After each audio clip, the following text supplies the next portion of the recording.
Okay mga ka-chup-chup, andito na tayo guys. Sasakay tayo doon sa ship na yun. Nakita nyo, punong-puno. Pipila tayo dyan guys. Naka-leather shoes pa tayo. Ayan.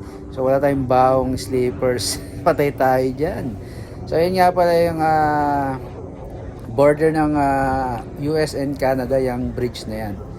So andito tayo sa Niagara Falls River. Ayan, baba tayo doon. Siyempre pipila tayo papunta ron.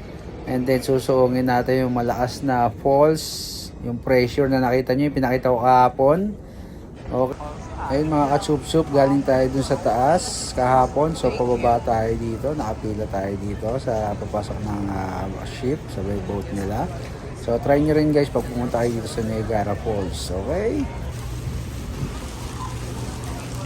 So ayan guys, pakita tayo dito sa boat natin.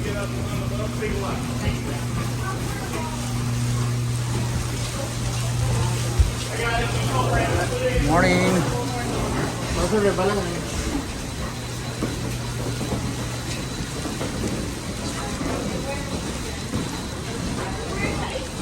So dito lang tayo sa baba. Ano tayo makit doon? Ayun, makit sila doon. Dito lang tayo sa baba. Ayun, yun sila sa taas. So, hindi ako rin masyadong masyadong crowded. So yan, pupunta kami dun guys. Yan, mga ka-boss E, mga ka-idol, punta kami dun sa dulo ng falls. So yan guys. So mga ka-chup-chup, samahan nyo ako rito guys. Very exciting. Ayan. Tara guys, punta tayo sa dulo. Okay. So yun guys. Ayan. Dito tayo. So yun guys, ma-under na tayo.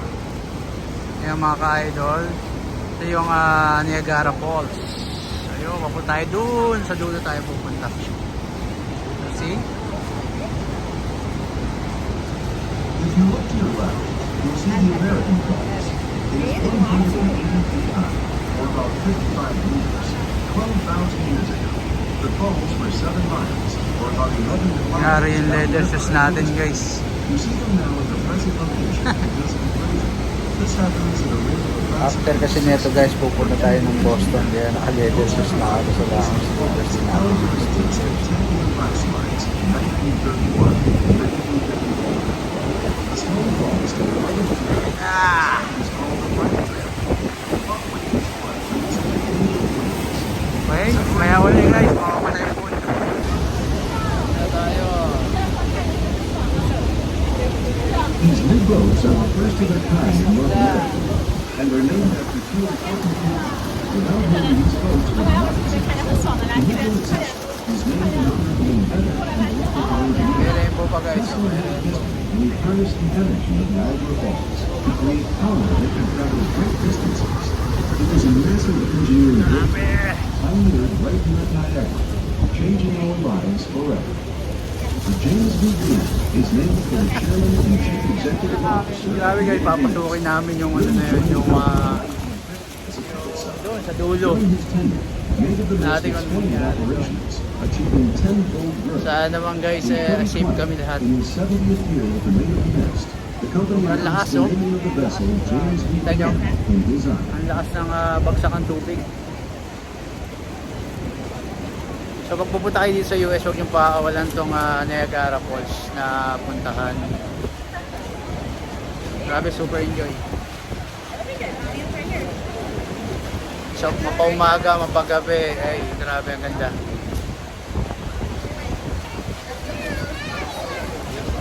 So yun, panoorin nyo lang, matapos natin. Yung mangyayari sa loob, papasukin namin yung loob na yun.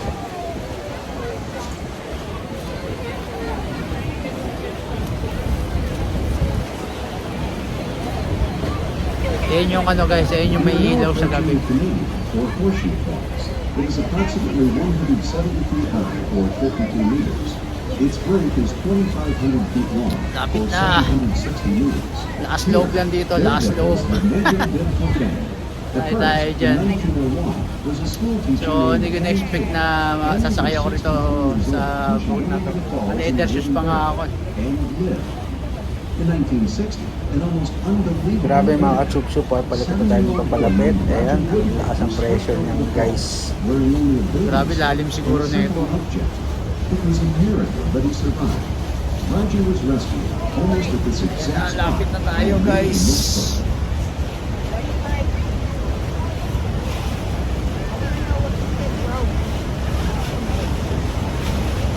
Ayan na, pasukin na natin mga kaboski, mga ka-idol. To the far left of the Horseshoe Falls is Terrapin Point, where the international borderline between the United States and Canada lies. Beneath us, the water plunges to a depth of 180 feet, or 55 meters. The water that flows over the falls comes from 4 to 5 foot depths. From here, the water goes down the Niagara River. Papatayin ko to guys kapag lumakas na yung ano, yung tubig. Mababasa na tayo rito.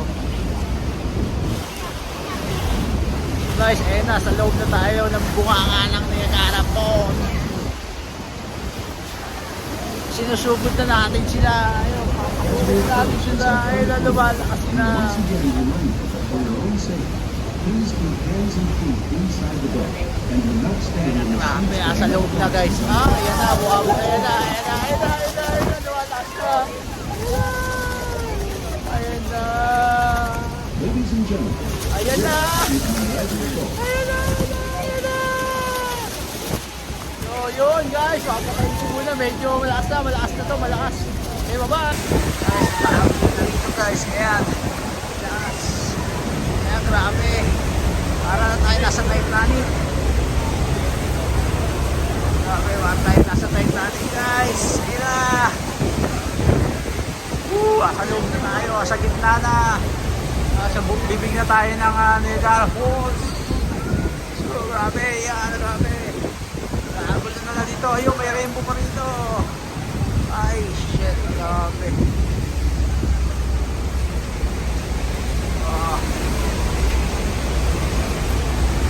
Ayun.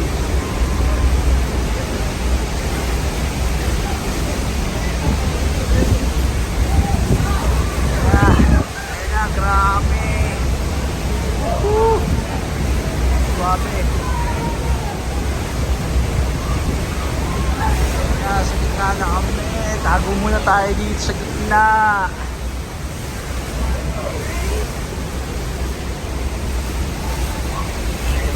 Okay, bye-bye mga boss. Bye muna. Iyan na. Isa tayo, bye na. Ayoko na. Dito tabi tayo rito sa may ano, salvavida. Baka mamaya guys. Hindi yung masabi, lamunin tong barko. Lamunin tong ship natin guys. Kaya ito, yun. Good luck sa leather shoes. Patay. Ayun. Ito lang masasabi ko sa inyo. Grabe experience dito sa Niagara Falls. Huwag niyang paawalan dito. Grabing ganda. Sightseeing, ang ganda.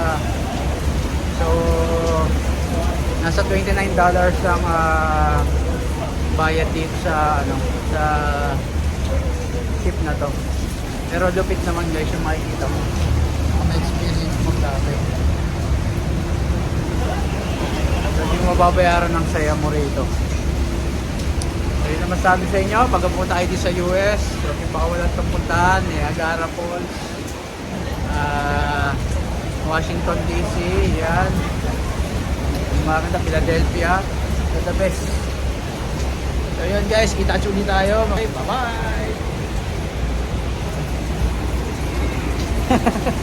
Alam ko, napatay ko na, di ba pala? Okay, repeat. Bye-bye! Yung tango.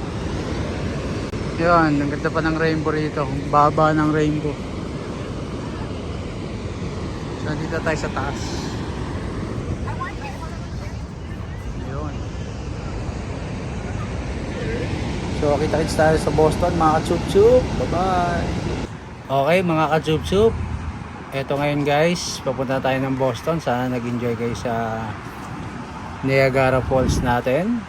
So pakikita ko naman sa inyo yung kung ano meron dun sa Boston. Okay, syempre hindi ko pa rin alam guys, kaya tingnan natin kung anong mapupunta natin doon. So yun guys, stopover tayo dito kasi 7 hours from Niagara Falls to Boston. O lalunch muna kami rito. Okay, bye.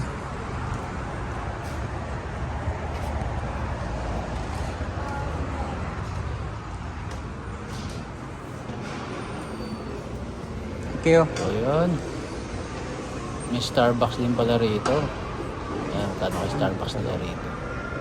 So ayan mga katsup-sup, inabot na nga kami ng gabi kagabi ng dating dito sa Boston. Kaya nag-check-in kami dito sa Buffalo Hotel.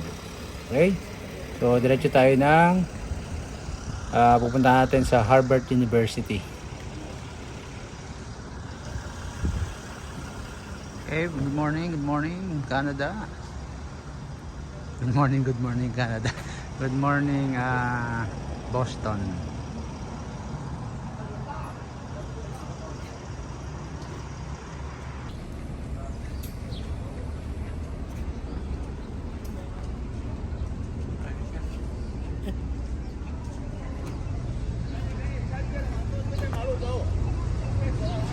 Guys, dito tayo ngayon sa Boston. Papunta tayo ng Harvard University. So tingnan natin yung Harvard University kung anong itsura. Ayan, dami nagpupunta nun guys. So pakita ko sa inyo mamaya kung anong itsura ng Harvard University. Diyan, Harvard.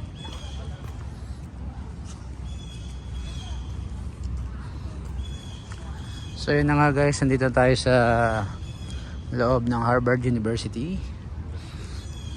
Ayun, kung nakita niyo yung statue kanina nakaupo, yun yung founder ng Harvard.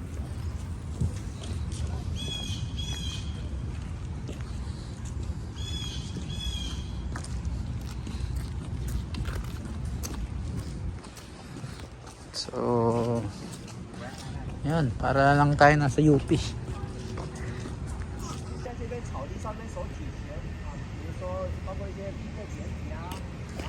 So, ito yung church dito sa Harvard University. Ito daw ginaganap yung mga event. May event dito sa Harvard. So itong grounds na to.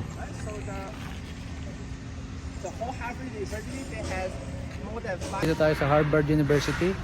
Ito yung pinakamalaking library guys dito sa Harvard. So yun, ikot-ikot muna tayo. Yan, pasal-pasal muna tayo dito sa Harvard.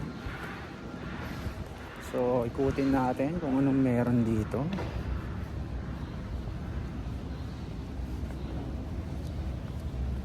Okay. So yun, hindi ko alam kung anong statue to meron dito sa Harvard. Okay. So yun guys, shout out sa inyo.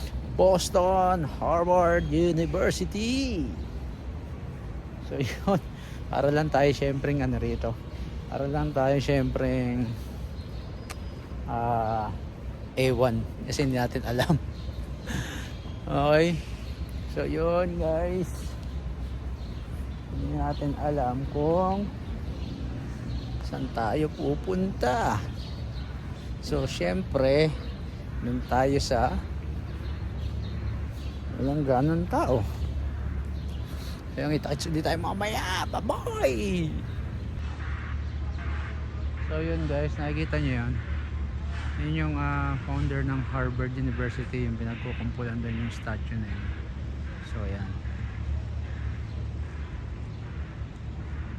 So yun, galing tayo nung kanina. So ganap tayo ng toilet dito kung saan. Check natin kasi hindi natin alam kung saan meron.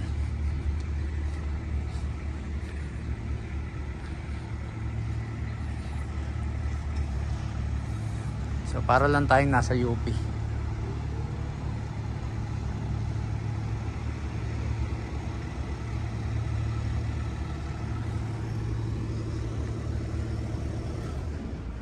See?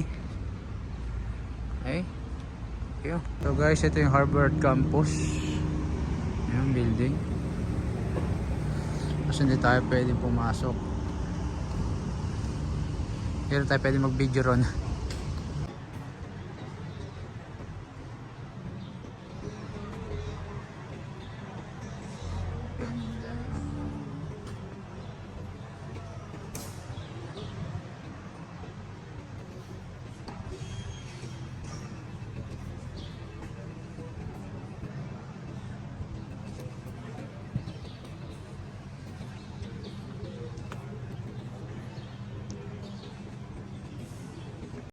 So mga ka-chup-chup, ikot-ikot muna tayo dito sa Boston. Ayan, ikutin muna natin dito yung mga tourist spot nila rito. After dito sa Boston mga ka-chup-chup, diretso na tayo ng Toronto, Canada. So tawid tayo from US to Canada. So pasok tayo dito sa Massachusetts Institute of Technology. Tingnan natin yung loob.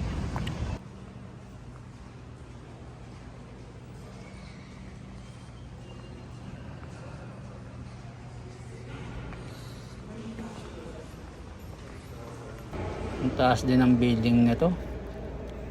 Ayan, dito na tayo sa loob mga ka-chup-chup. So sana nag-i-enjoy kayo guys. First time natin mag-vlog. So high-tech dito guys. Tingnan mo.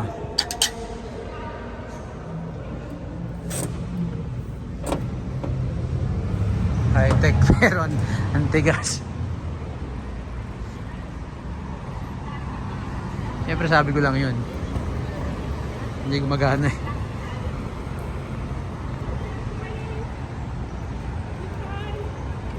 Ito naman mga ka-chup-chup, yung bisikleta na yan. So maghuhulog ka dyan ng coin dollar. So pwede mo siyang magamit kahit saan pumunta dito sa Boston. Yan. So pwede mo yung gamitin. Then i-park mo rin sa susunod na station bicycle. Yan. $5 yung insert mo dyan.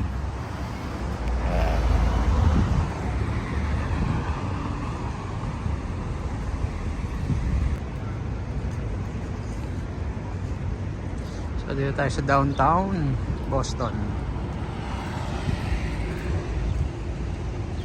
So maraming salamat mga ka-chup-chup. Thank you for watching.